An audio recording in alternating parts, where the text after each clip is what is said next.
मळे के ना मळे पण भक्ती तमारी करवी छे. आणि म्हणून या भक्तीची प्रतिज्ञा करण्याचं साधन म्हणजे कथा.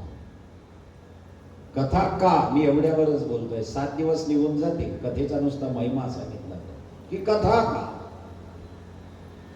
शिंदखेडा तालुक्यात कथा होती. ते एका दारुड्या उभा राहिला त्याने विचारलं, महाराज कथा का बरं ऐकू. फुल दारू प्यायला. मला म्हणे कथा का. मी त्याला त्याच्याच भाषेत उत्तर देत म्हणतात, जो ज्या साथा तथा त्या ठिकाणवर लयस. जो इकडे तिकडे गेला, जो भटकला, त्याला जागेवर आणण्याचं काम कोणी करत असेल तर ती कथा करते. आणि म्हणून कथा परमश्रेष्ठ कलियुगाचं साधन आहे. म्हणून कथा ऐका. कथा शांत प्रवाह, कथा शास्त्र प्रवाह, कथा शरणागती प्रवाह. चौथा शब्द लक्षात ठेवा, कथा शुद्ध प्रवाह. सगळ्या ठिकाणी तरी तुम्हाला भेसळ मिळेल, कथेमध्ये कोई भेसळ नाही. आणि मी करण्याचा प्रयत्न केला तर तुम्ही मान्य करणार नाही. समजा माझ्या तोंडातून निघालं, कंसाचा वध रावणाने केला. किती लोक मान्य करतील? कंसाचा वध रावणाने केला असं कथेत बोललो. बाया चर्चा करतील एकमेकांमध्ये, वैभवला काही दुसरा महाराजच मिळाला नाही, याच्यात 8 स्लिप दिसतात. भेसळ चालत नाही. हा शुद्ध प्रवाह, माणसाला शुद्ध करण्याचं साधन कथा आहे. म्हणून कथा दान म्हटलंय. श्रोतेजनो, मी नाही म्हणत, नुसता दान विषय घेतला, याला प्रूफ आहे. काय प्रूफ आहे माहिती आहे? श्रीमद भागवत दशम स्कंद पूर्वार्धामध्ये कथा आलेली आहे, ज्याच्यात गोपींनी भगवान कृष्ण जेव्हा अंतर्धान झाले, भगवान अंतर्धान होतात त्यावेळेला भगवान आणि गोपींचा संवाद सुरू होतो. तर गोपी कृष्णाला येण्यासाठी प्रार्थना करतात की कृष्णा तू आमच्या समोर ये. दैत दृश्यताम दीक्षुतावकाश त्रैधृता समस्तमा विचिन्वते. श्रीमद भागवत म्हणतो आम्हाला दर्शन दे. भगवान नाही म्हणतात दर्शन द्यायचं, मी नाही देणार दर्शन. तेव्हा एका गोपीने शब्द वापरला की भगवान हे खरं प्रेम आहे. म्हणून मी सांगितलं ना, भगवंताला प्रेम आवडतं, बाकी काही आवडत नाही. प्रेम का म्हणतो ना, लाल रंग प्रेम का. आज कोण जाणे सगळं लाल लाल दिसत आहे. साडीच्या रंगातून प्रेम, अंतःकरणातून प्रेम. गोपी म्हणाल्या कृष्णा येणारे आमच्या समोर येतात. कृष्ण म्हणतो नाही येणार. ते एका गोपीने शब्द वापरला, क्षणभर जरी तो आमच्यापासून लांब गेला तरी आमचा प्राण निघून जाईल. देव हसले. मला अंतर्धान होऊन अर्धा तास झाला, अजून एकही मेली नाही तुमच्यातली, आणि तुम्ही क्षणभर म्हणतात की क्षणभर बाजूला झाला तरी मरून जाऊ, आणि अजून तर अर्धा तास झाला, एकही मेली नाही. 19 गोपी होत्या सगळ्या, एकही मेली नाही. तेव्हा त्या गोपींनी काय उत्तर दिलं श्रोतेजनो? कृष्णा, अरे आम्ही जरूर मेलो असतो रे, पण खरं सांगू आम्हाला कुणी जिवंत ठेवलंय. तव कथामृतम तप्त जीवनम कविभिरीडितम कल्मशापहम श्रवण मंगलम श्रीमदांतते भुवि गृह्णन्ति ते बहुविधा जना. दशमस्कंद भागवताचा सांगतोय कृष्णा, तव कथामृतम, तुझी कथा ऐकल्यामुळे आणि तुझी कथा ऐकण्याची इच्छा असल्यामुळे कानामधून हे जे कथेचं अमृत गेलंय, या अमृतामुळे आम्ही जिवंत आहोत. म्हणून एक भाव सांगतो, जीवात्म्याला अंतिम समयाला प्राण सोडताना कमी त्रास व्हायला पाहिजे असं वाटत असेल तर त्याने जीवनात एकदा तरी भागवत पूर्ण ऐकला पाहिजे. हे अमृत आहे. अंतिम समयाची कथा राजा परीक्षित आहेत. मी सांगणार आहे कथा पुढे, मी फक्त उपोद्घात करतोय कथेचा की कथा काय आहे, कथा कशासाठी, कथेचा महिमा काय आहे. श्रीमद भागवत काय आहे का, तव कथामृतम तप्त जीवनम. श्रीमद भागवत दशमस्कंद, याला गोपी गीत म्हटलं जात आहे. तव कथामृतम कथामृतम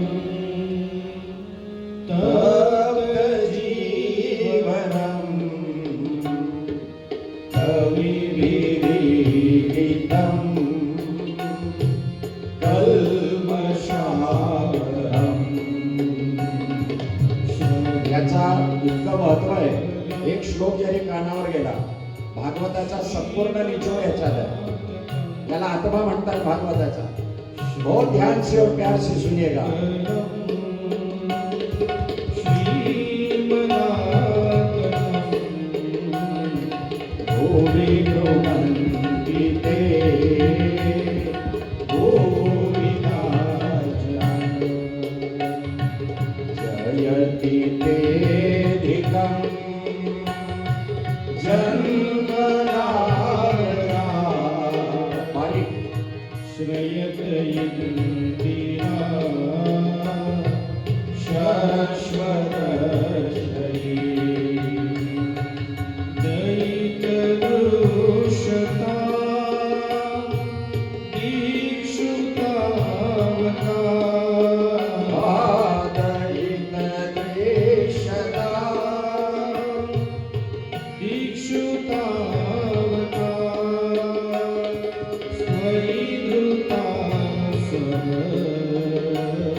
म्हणून माणसाला कथा जिवंत ठेवते. लक्षात ठेव, जीवनाच्या सगळ्या समस्येचं उत्तर काही असेल तर ती कथा आहे. कथा श्रवण करा, कथा ऐका, विसरून जा बाकी गोष्टी.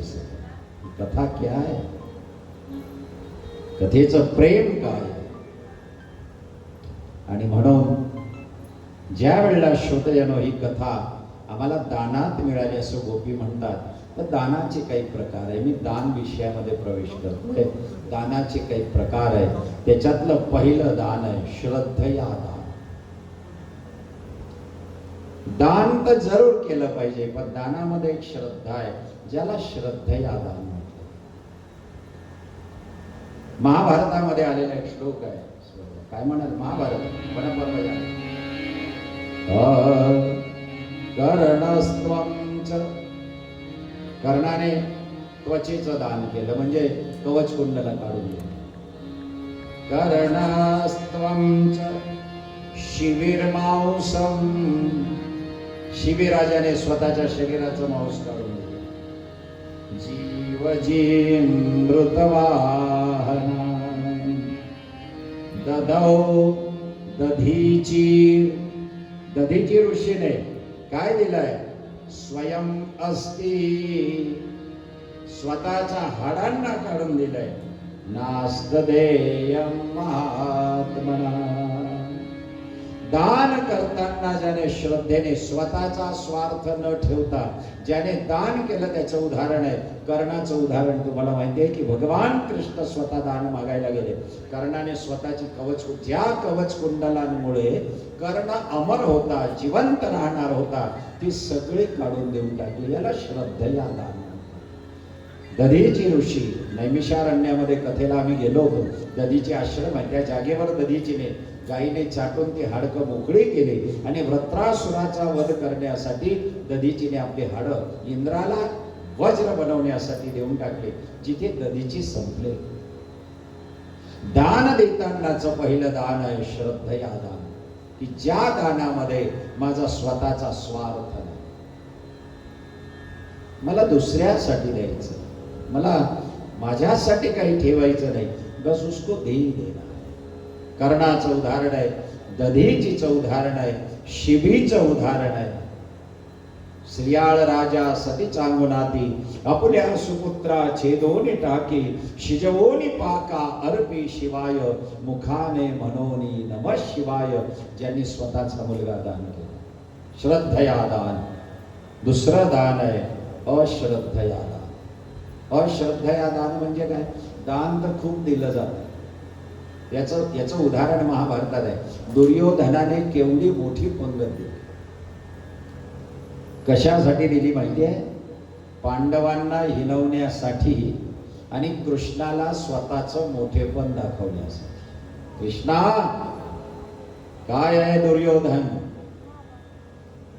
लाडू वाढायला जेव्हा जायचे ना वाढणारे, कावड येते ना, कावड, ती कावड दोघं बाजूला शुद्ध तुपाचे मोतीचूर छोट्या चुरम्याचे लाडू आणि ते 5-5 लाडू असे भरगच्च वाढायचे. जिलेबी, कढी वाढणाऱ्यांनी तर टँकर सारखं टँकर आणलं होतं आणि नळीने कढी वाढायची आणि मागे दुर्योधन फिरायचा. कृष्णा बघितलं, भगवान मान हलवताय. दुर्योधना, तुझ्यासारखा अन्नदाता कोणी नाही. काय दान केलंय तू, काय दान केलंय. मग कृष्णा बघ तुझं पाठ, सोन्याचं सुंदर पाठ आहे. समोर एक चौरंग ठेवलाय, आजूबाजूला 2 समय आहे. समयात ठेवताय, रांगोळी काढण्यात आली आहे. अत्तराच्या आजूबाजूला सुगंध सुटलेला आहे, सुगंधित फुलं मांडण्यात आलेली आहे आणि 4 सुवासिनी सुंदर तयारी करून भगवान कृष्णाच्या ताटात वाढायला येत आहे. एकीनं मीठ वाढावं, दुसरीने चटणी वाढावी. किती वाटल्या, किती मोकळ्या सोजवळ जाळी छान नटल्या, सगळ्या पात्रामध्ये वाढायला सुंदर सुंदर तरुणी येत आहेत. आणि कृष्णाला दुर्योधन सांगतोय, कृष्णा बैस. तेव्हा कृष्णाजवळ उद्धव होता आणि कृष्णाने उद्धवाला काय सांगितलं, उद्धवा स्वर द्या, चला जाऊ विदुरा घरी. उद्धवा चला जाऊ विदुरा घरी. सोन्याचं चौरंग आहे, समया लावले, देवतायत समया, सौंदर्यवती मुली भरून येत आहे. मिष्टान्नाची कावड भरली आहे, रांगोळी, थाट माट किती बहुरूप्याचे. आणि मग दुर्योधन म्हणतोय, कृष्णा जेवणार आता माझ्या घरी. चला जाऊ विदुरा घरी. उद्धवा चला जाऊ विदुरा घरी. नकोय तुझं जेवण मला, अश्रद्धया दान.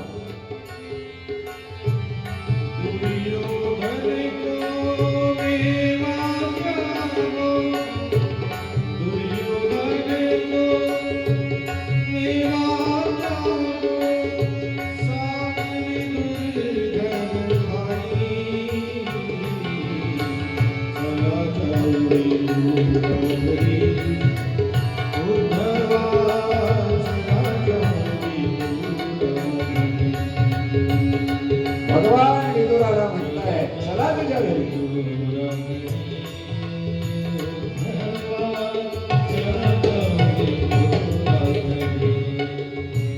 देवा मिठाई नाही कामाची. थोडी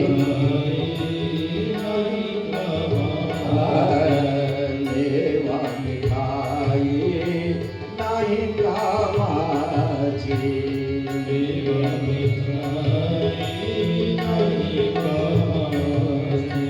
शबरीची बोरे बरी. उद्धवा चला जाऊ विदुरा घरी. शबरीची बोरे बरी. उद्धवा चला जाऊ विदुरा घरी. उद्धवा, विदुरा घरी आपण जाऊया. आणि जाऊन खाल्लं काय देवाने, केळीच्या साली. त्याच्या बायकोनं केळ खावं आणि भगवंताला केळीची साल द्यावी. श्रद्धया दानम देवाला आवडतं. श्रद्धया, अश्रद्धेनं दिलेलं दान. नावल्या नावल्या नावल्या. एका मंदिरामध्ये एकाने 25 लाख रुपये दान केले. दगड बसवायला लावला 4-4 वेळा. जो पाहुणा त्याच्याकडे यायचा त्या पाहुण्याला मंदिरात न्यायचा आणि देव दाखवण्याच्या आधी तो दगड दाखवायचा. या मंदिराला आपण 25 लाख, या मंदिराला आपण. कित्येक पाहुणे बिना देव पाहता निघून गेले. मग पाहुण्यांनी विचारावं, मंदिर होतं कसलं पण. म्हणे ते काय, ते जाऊ द्या, मी 25 लाख. दान एक श्रद्धया दान आहे, एक अश्रद्धया दान आहे, दुसरं दान आहे श्रद्धेय, तिसरं दान आहे त्याला श्रिया दान म्हणतात. दानाचे कितीतरी प्रकार मी आज 7 दिवसामध्ये दानावर चर्चा करणार आहे. एक आहे श्रियादान. श्रियादान या शब्दाचा अर्थ असा आहे, नीट लक्षात द्या, की जे दान आपण आपल्या पितृंसाठी केलंय, जे डोळ्याला आज दिसत नाही, पण त्यांचे उपकार आमच्या डोक्यावर आहे. या शब्दातून श्राद्ध शब्द तयार झाले. माझ्या वडिलांसाठी, माझ्या आईसाठी, ज्यांना राब राब राबावं मला मोठं केलं, मला शिक्षण दिलं. आईने तव्यावरचा चटका, स्त्रिया जेव्हा तव्यावर भाकरी टाकतात ना, त्यावेळेला इथे असं एक आडवी रेषा तयार होऊन जाते तव्याची. त्या माऊलीच्या हाताकडे पाहिल्यावर मी माझ्या कथेतून सांगतो, हिमालयामध्ये तप करणारे, भस्म लावणाऱ्या त्या पट्ट्यांपेक्षा मी या पट्ट्याला जास्त किंमत देतो. त्यांच्या पट्ट्याने फक्त स्वतःचं कल्याण केलं, हिच्या तव्याच्या चटक्याने सगळ्या पृथ्वीचं